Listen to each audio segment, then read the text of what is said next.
All right, down here at the 6 o'clock position, a member of the team I am. He is... I am Yoda.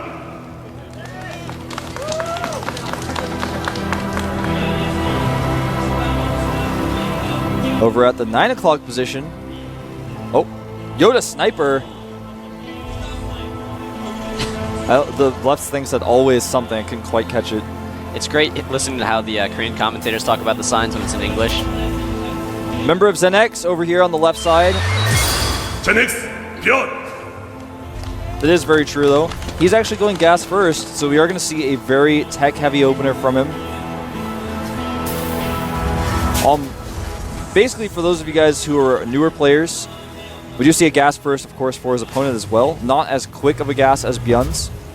For those newer players who don't know what it means, or someone who's watching for the first time, because even newer players generally know what this means, but if you're new to StarCraft, a gas first build indicates that you are taking somewhat of a risk to get your faster factory up. A factory, of course, produces Hellions, but more importantly, gives you the tech to make a starport. So basically, when you go for a fast gas, you're either going for Banshees or Blue Flame Hellions in this matchup. You want to get them out faster than your opponent. Yep. So you take that risk and get the gas up. It makes you vulnerable to some sort of Marine SCV all-in or some type of bunker push, anything like that. You're just not going to have as many Marines as your opponent, so it's somewhat of a risk, but... Yeah, StarCraft's all about balancing your economy, balancing your tech, and balancing your army. So you always need to have enough units to defend yourself, but you also need to be able to get the economy to be able to get the better units later, and make sure you keep up with the tech race against your opponent so they don't have nukes coming out when you still only have the Marines or any other sort of thing like that. And we do see the factories coming out here for both players, as you were talking about, Wolf. Exactly playing the same. Bjorn is keeping his units very, very close. It's easier to defend that, but it's also easier for your opponent to scout it. He is using this supply depot on the side because that gives him full vision of his entire territory and makes it a lot more difficult for his opponent to do any sort of drop play or any sort of sneaky maneuvers. Speaking of drop play, we are at close air positions, and this is going to play out really interestingly. When you have two players go gas first, things get really weird because sometimes you have Hellions drops versus Hellion drops, and then the Viking comes out, and both players trying to micro their dropships, or you have Banshees against a Hellion drop. Do you pull the Banshee back to defend? When the Banshee sees that dropship, what do you do? Do you turn around immediately and try to kill the Hellions with it, or do you still go? A lot of different things go into people's minds when it's this very, very fast gas versus very fast gas, especially at close air distances where the drops and the Banshees are going to be flying right next to each other. But we do see Yoda here getting the tech lab a little bit earlier, so he is going to be able to get those upgrades out. Well, he's going to actually be swapping his factory with the starport as soon as the starport finishes. So it's just, he's getting out the building earlier, he's not able to use it. Really not much of a difference, it's just a personal style. However, Bjorn is able to get this Hellion out early. He is going to be able to scout the Zelnaga Tower, make sure that he knows exactly what's going on. And he's going to move over to the natural of Yoda. He doesn't know that there is no expansion going up here, but you just want to be sure that he knows exactly that. Oh, and it does actually get caught. It almost gets taken out. It does get away with 8 health, I believe. It's able to go home and get repaired. It's actually 6 health, but it's not what he wants to have happen. Meanwhile, Yoda's Hellion... Where did Yoda's Hellion go? Well, I just want to talk about, we were talking about these guys' builds. Right now, they're both making a Banshee. Where the build differs is that we have a reactor going down for Bjorn, whereas there's a command center going down for Yoda, and I actually like the command center idea much better. We probably will see a command center pretty soon from Bjorn, but the fact that he's making that reactor first, I'm not sure if I agree with it. He's going to send some Hellions forward here to clean up some Marines so that when his Banshee comes in, there's not as much resistance. Yeah. And there go the Banshees, exactly what I was talking about. They run into each other. The Banshees is also going to pull the Marines back, and by pulling the Marines... Oh! Yoda actually caught the Banshee of Bjorn out of position. He was able to take it down very easily. However, the Hellions are going to try to run in the front. If they can get a nice line on these SCVs, they can do a lot of kills. However, they're not going to get the hits off immediately. They're only going to take down a few SCVs. This is exactly what Yoda needs to have happen. He is now moving in with his own Banshee, who's not taken out quite yet. He doesn't have cloaks, and this Viking is going to be able to kill it, but not before he gets, I believe, 6 kills on that Banshee. Indeed, it was 6 kills. Vikings trying to control the air area here. Whichever Viking gets the first shot will win that battle. Yeah, very nice choice here by Yoda. They had very similar builds, however, Yoda decided to get more Marines while Bjorn decided to get more Hellions. The Hellions did get in exactly when they needed to, but they really needed that Banshee to be supporting them, otherwise their effectiveness really diminishes. Yeah, if he had been able to just not lose that Banshee, the Hellions would have really tripped him up as well. Things could have gone very differently. It's very unfortunate for him that he lost that Banshee, and now he's in a very awkward position. He's making that command center a little bit later than his opponent. Yep. His opponent has a larger army. He's going to run up the ramp. He even has the Viking landed to participate in this battle. He does have a tank out, but his Marines are at the back, and when these units get up the top of the ramp, he's going to be able to crush base, essentially, with this army, and he's actually going to go... May have attacked that command center. A lot of the SCVs being pulled here. He needs to win this battle. If he does not win the battle, he does lose the game. The command center is delayed, but these SCVs are going to crumble quite quickly. Yoda doing exactly what he needs to do in this position, but it is going to get forced away. Does get forced away. Could have done a lot more damage had Bjorn not reacted perfectly. It was able to keep that command center building. I thought he might have freaked out and canceled it because that's, a reaction a lot of players might have had in that scenario. Blue Flame is going to finish up here for Yoda, and that's going to allow him to do a lot more things like control watchtowers, harass expansions in the later stages of the game. If it does get to that point, he's added the second factory, and he's going to start meching pretty hard. He's also getting a Raven just in case, but also to give those point defense drones to help his Vikings out, defend against Marauder drops. Here comes a Banshee, though. This is the second time a Banshee has come in. This time, Bjorn will not lose it carelessly.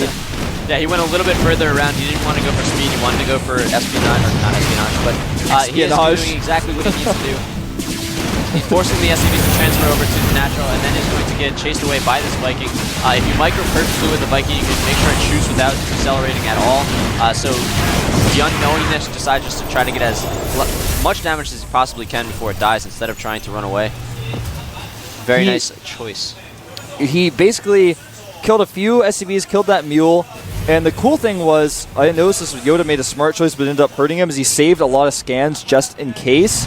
And then as soon as the Banshee died, he was like, oh, so you don't have Cloak, and then dropped like 4 mules. Yeah. Having those mules out a little bit later does hurt him in the long run, so that just sending that second Banshee scares him a little bit, makes him want to save up some scans. He already saved up the 1 scan. When the Banshee came, he didn't drop any mules for a while, just wanted to be very careful and very safe. Yeah, they're both getting siege tech at the same time. Not having that extra mineral boost is going to make it harder for Yoda to get out the units that he needs to defend. But he still has the same amount of gas, so he is going to be able to get the tech up at the same time, which is very, very important right now. Worker count's dead even between these guys. Stim on the way for Bjorn. Interestingly, he doesn't actually have that much bio out. Not yet, at least. Yoda actually getting some of his army caught here, but he does have Blue Flame. He is going to be able to do a lot of damage to a lot of these SCVs if he gets in the right position. There go a bunch. Here's going to be another wave, and he is going to keep 3 alive still. He's going to do a lot of damage, but Bjorn doing a great job of keeping his units split so the Hellions can only hit 1 or 2 at the same time. That was a really nice preparation by Bjorn. It still did a lot of damage or Yoda still did a lot of damage to Bjorn, so it was worth it for him, but Bjorn reacted very, very well. Yeah, that was a great job. Another thing I'd like to point out is that Bjorn has a Viking. You just got a shot of it there. Patrolling around, trying to check for things. He wants to make sure he doesn't get pre-ignite or Hellion drops. Once you see the blue flame, it makes you very cautious. You want to make sure you have that Viking patrolling around and think, in case things go wrong. This could go wrong for that Viking, though. 3 or 2. Yeah, we're about to have 2 Vikings versus 1. That's not a fight you want to be in. Meanwhile, there's the Raven and the Banshee following this up, so that is going to force Bjorn's army to come back home and defend the main base. Right now, supply-wise, Bjorn is down just 1 supply. Very, very close in supply. Unfortunately for Yoda, he's actually severely supply blocked. He had to make 2 depots there. Stim finishing up for Bjorn. His army now much more bio-oriented. You know, I said he was researching it before. He didn't have that many bio units, but he's got Reactor, 3 barracks going down. Bjorn actually had a bad rally on his main command center. He actually rallied to one of his mining SCVs. This is a mistake that a lot of newer players make. It's something that, if you're not careful, it can make that all your new SCVs don't actually mine. It looks like they're doing that, but yep, you can see there, the one SCV is just not doing anything. It's just following the other one around. He will fix this soon, but yeah, luckily not too detrimental because he was supply blocked, so he didn't even have that many SCVs come out. Both of these guys getting very supply blocked. So it's not something you see at this level very often. I think part of it is just nerves, and they're playing a very scary style. You know, there's all this harassment going on. He's worried about the Vikings coming over, the Hellions coming over. Speaking of those Hellions, here they come now. Does pull his SCVs very quickly. Oh, beautiful wall there with the Marines and Marauders. The Hellions were not able to get in.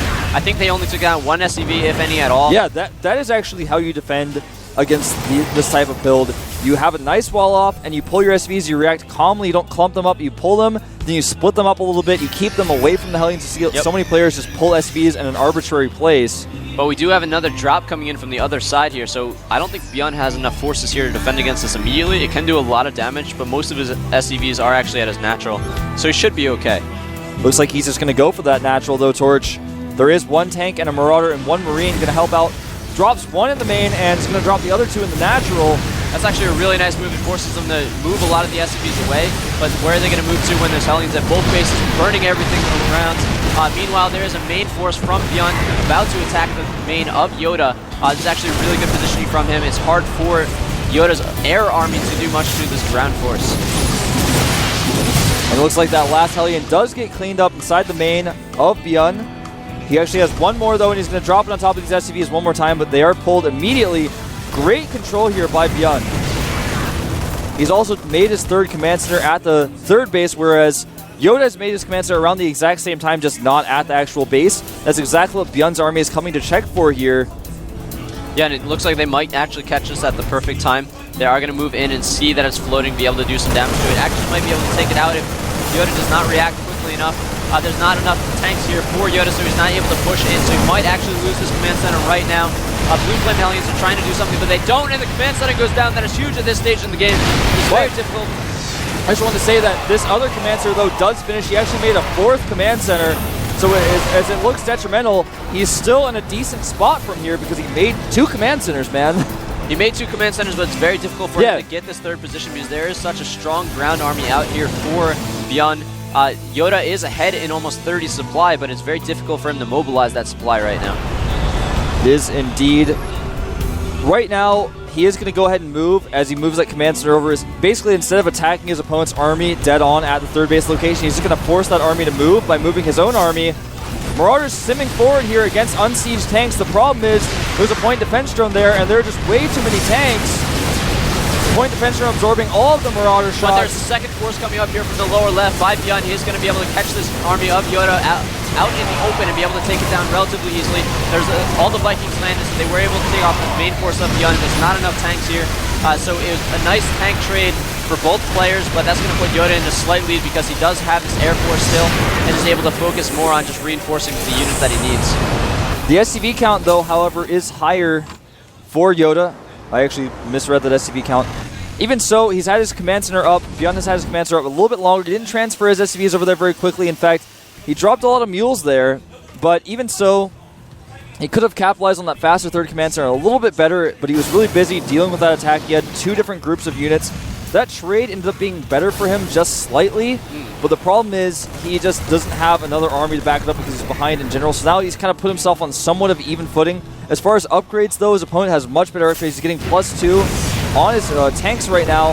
He doesn't have any upgrades for his infantry, but he's not using infantry. He's meching. Yeah, and he's got these Blue Flame Hellions to be able to discourage the use of heavy Marine play from Beyond. Not only that, we'll hold that thought. Hellions dropping down here again. Going to clean up some of these Marines. Just a decent trade overall for these Hellions. Does damage a lot of the SCVs. He's got that Blue Flame tug. He's got the +1 on those mech units. He's got Vikings. He's got the air control. He's got the Raven. He's even got a Banshee in the mix. He's got a lot more units. He's got a lot better of a composition, I think, for this kind of scenario. Yeah, Beyond going for more of the strong punching your opponent style, while Yoda is going for a very varied unit composition. So he's got all the different units that you just named, and if you can use them effectively, it's a lot better. Having those few point defense drones out there can help make sure that the Marauders don't do anything. Having the Vikings there, you can land on the opponent's tanks. You can make sure their medevacs don't do anything. Later on, if you have a huge medevac force, or a huge Viking force, excuse me, you can actually get battlecruisers out later in a TPT. But the medevac was trying to sneak around. It did get caught by Beyond's force. That's good because it takes down that drop potential, but it also lets Yoda know exactly where that little army is, and Yoda is going to move out and try to kill it. He also does have a sensor tower up here, so he is going to be able to see roughly where the units of Beyond are moving and be able to respond accordingly.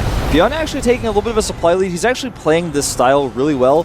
He's got a decent amount of Marauders and Marines. He's got a decent amount of tanks as well. He's just got a very mixed style. He's not going just purely Marine tank. He's not going Marauder heavy. He's going a decent amount of Marauders with Marine tank. Yeah. And I like the style. You have to be very mobile and very aggressive with this style as you take bases all over the map. And that's exactly what he's doing, taking his fourth base right now. And the composition with the bio plus the tanks is really, really strong. The main weakness of it is if you do have an army trade, it's very, very difficult for you to replenish the tanks again. So it's really, you have a strong army for that first battle, but then after that it's very hard for you to reinforce. Exactly. The bio also abuses the fact that tanks are often immobile. There is a planetary at the third, so that means less mules for Yoda, but at the same time, he is going to be, of course, relatively safe from Marauder attacks. And really nice if this army gets caught on siege, could be really bad, but he does siege up very quickly. Marines running forward here does take out that Banshee. That's pretty huge. Beyond required to use scans here to get the vision, while Yoda can save his energy and instead use the air army. He's being a little bit too aggressive with it.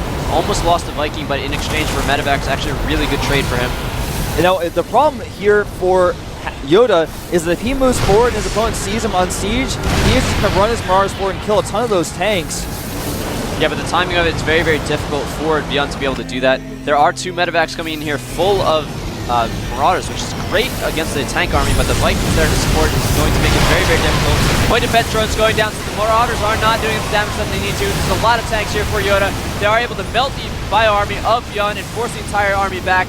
The supply just completely flipped. There's 170 out here for Yoda and only 153 for Beyond. Meanwhile, Yoda is able to move forward. Marauders coming in to try to do the damage with the point defense thrown out exactly what it needed to be. The medevac's falling for Beyond. These Vikings are doing exactly what they need to. The tanks getting pushed back by the Banshees. Just Yoda's playing this push beautifully. He really is. The Vikings controlling the air, allowing him to push forward his tanks slowly but surely towards his opponent, forcing him to use scans. Not only that, but having that one Banshee out just completely changes everything because he doesn't have enough anti-air. If he tries to run his Marines forward to target down the Banshee, the tanks just destroy them. And it's very, very difficult to play in this position. If you have that bio army that's more mobile, I think what happened to Beyond there in that moment was he panicked and decided to go for an attack when the tanks were on siege. He didn't have to do that. The Raven and the point defense run, though, came into play so much, and I can't even describe to you guys how important that was. As you can see here, the Vikings is controlling the air. Every time he wants to attack, he's going to have to use a scan. The Banshees is going to work on everything. There's no answer for those Banshees. And there's no way that Yoda is going to be able to get enough Vikings out here. As soon as they do spawn, they are going to be taken out by... He needs to make Thors. That's what he needs to do, but he just doesn't have the economy to do that. He doesn't have the army to support them. If he makes a Thor, it's one less tank he's going to have. It's very difficult to play in this situation. Yeah, I think Beyond really feeling the pressure here. He does need to hold this push, and this push makes it up to the natural. It's essentially GG because there's no reinforcements that can defend any of his other expansions. Meanwhile, this air army is going to be able to continually go around. Vikings are just making sure that the count of Yoda does not, or of Beyond does not get up to the point that can actually defend. And he's actually camping the starport. This is what it's called when you keep your Vikings on top of a starport and kill every Viking that comes out. It essentially shuts down Viking production for Beyond, and Beyond is 50 supply behind right now. He's had more bases for a while, but he hasn't really been using that 4th base. Hold that thought. Yoda also getting the gold base. He doesn't have as many orbital commands, so he doesn't have as many mules, but all of his units are a lot more effective on that gold mineral patch, so it kind of balances itself out. It's easier for him to defend, and he actually gets about the same income. This is true. Marines running forward here, trying to target down some of these Vikings, trying to abuse the fact that tanks were on siege there for a moment, but he does siege up immediately.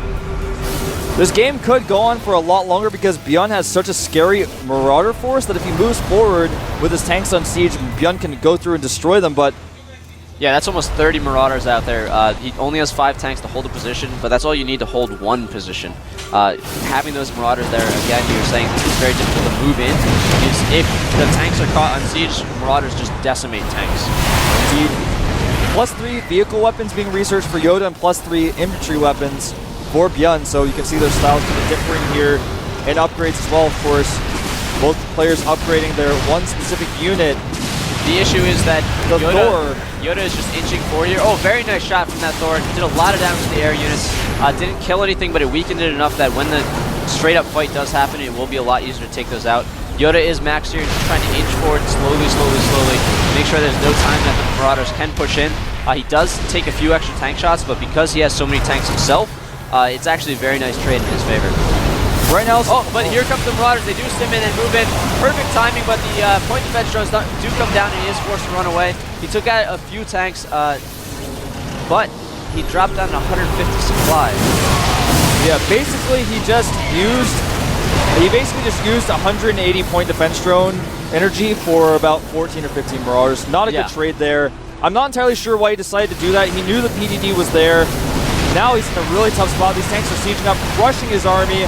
Yeah, that Thor going down, it was way too far ahead. It wasn't able to take out the air units, and now Yoda is just moving forward and forward and forward with this army. ZeNEX's army is dwindling. His supply is going down a lot. He doesn't have a whole lot of ability to reinforce. However, the reinforcements are quite nicely upgraded. So if he can sort of get some sort of standing army up, he might have a chance of counterattacking here. I'm surprised we haven't seen any sort of more active Banshee usage. Hold that thought. Marauders trying to run forward here. They want to catch these tanks of siege. There's just too many tanks. And obviously you can see tons of scans going down. Both players wanting to move forward and siege up at the right moment. Running with their Marauders at the right moment. These tanks are actually going to take out this orbital. Yeah, as this game progresses. Those a lot of SCVs. He actually will lose these tanks. The Vikings might want to land on the high ground. Blue Flame Hellions doing a really nice job of killing these SCVs. However, the SCVs did what they needed to, which was taking out those tanks that were sieging up the 4th base of Beyond.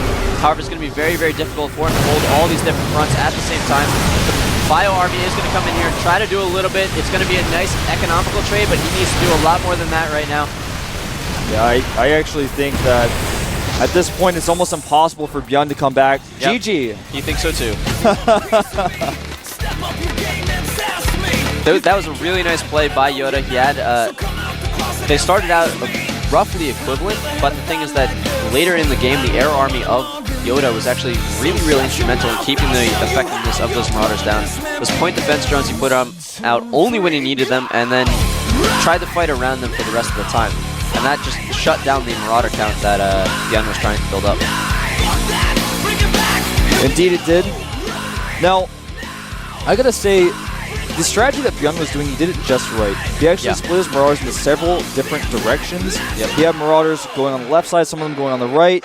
The Planetary, I think, kind of shut down his plans. He was like, oh, well, I can't do exactly what I plan to do because there's a Planetary there. You can't use Marauders against it very effectively. So he was very mobile at the initial part of the game, but when those Vikings and the Banshee came out, he didn't really know what to do next. And when you get in that position where your opponent has like 7 or 8 Vikings and 2 Banshees and 1 Raven, you have to make Thors, but you don't want to because you only have 1 factory oftentimes if you're doing this style, or maybe just 2. Whereas you need those factories making tanks, and you just can't make the Thors, and eventually you do. But you're scared about using the Thors because you move the Thors just a little bit too close to the tanks, they just get destroyed. But you know, you just have to get those Thors out. You can't control the air without them, and even if you try to, when that air control comes out in TVT, all sorts of things happen. You can make the Banshee switch. You can make the Battle Cruiser switch. I thought Beyond was doing a great job of holding off that slow push towards his natural. If they had been cross-map, for example, that would have been very different. But we're going to look at the next player here.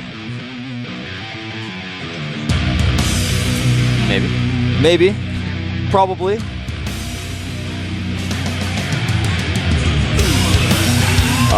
They always hide their faces from me. It is going to be ZeNEX Naya, I believe. Naya doing a very nice job so far. Not a whole lot of experience either. Let me make sure we get confirmation of that. I actually don't know what Naya's face looks like, to be honest with you.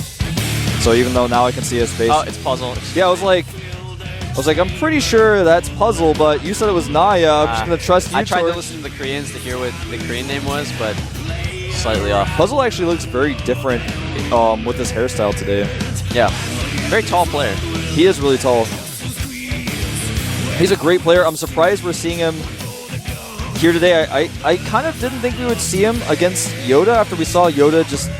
I've seen him play a lot of TVPs in the past that were really strong, and I don't know, I'm just a little surprised. But we're going to take a 2-minute break. So when we get back, Yoda against Puzzle. Another TVP. Maybe with nukes.